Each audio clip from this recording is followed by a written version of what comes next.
how can we help to prevent carpal tunnel syndrome? Well, simply, you can start doing some stretches. By stretching out through the muscles that become tight, you're less likely to have repetitive stress injuries to the joints and to the tendons that can become inflamed. So the one main thing is the stretching of the forearm flexors. So when you're sitting all day at your computer, it's really simple just to turn away from your computer for a moment and stretch through the forearm flexors. So all you're going to do is pull at the fingers, just be gentle. Stretching shouldn't be painful or too extreme. And you can hold for 30 seconds. I do this on both sides and do it as many times as you think of through the day. Do it at least 3 times a day.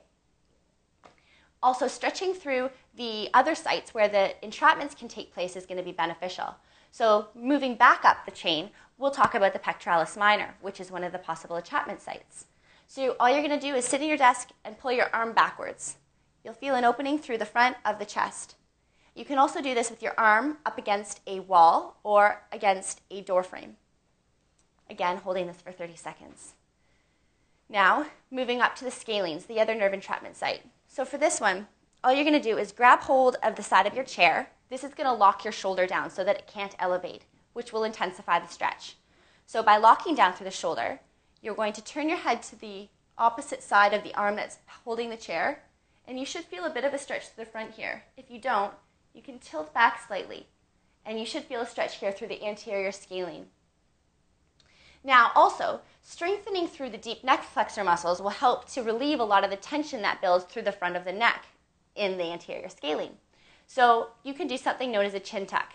With a chin tuck, all you're going to do is bring your chin back into a position where you create a double chin for yourself. It's basically like having a train track run through your mouth and out the back of your head, and you're just going to slide your head back on that train track. Once you get it back, hold it for 3 to 5 seconds and repeat this 15 times. The other thing that you can do to help work with the nerves is something called nerve flossing. When the nerve gets bound up through the muscles, it needs to be released. So you can do this by seeking a medical practitioner, or you can also work on this at the office. So all you're going to do is bring your arm out to the side, and to work the right-sided median nerve, you're going to bring your hand into extension and turn your head to the right. Then you're going to flex the wrist and turn your head to the left.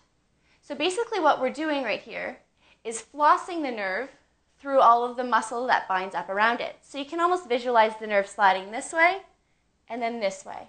So this should be a very gentle movement. You're not going to feel too much, and it should be done on a regular basis at the office. The other thing that you can do is work on strengthening through your middle traps, your rhomboids, and your lower traps. So this is the action of pulling your shoulder blades back together as though you're trying to pinch a pencil between your shoulder blades and pulling them down. By doing that, you're going to strengthen through the back, which will in turn open up through the chest. I hope that you find these tips helpful, and I hope that you're able to prevent carpal tunnel syndrome. Have a great day.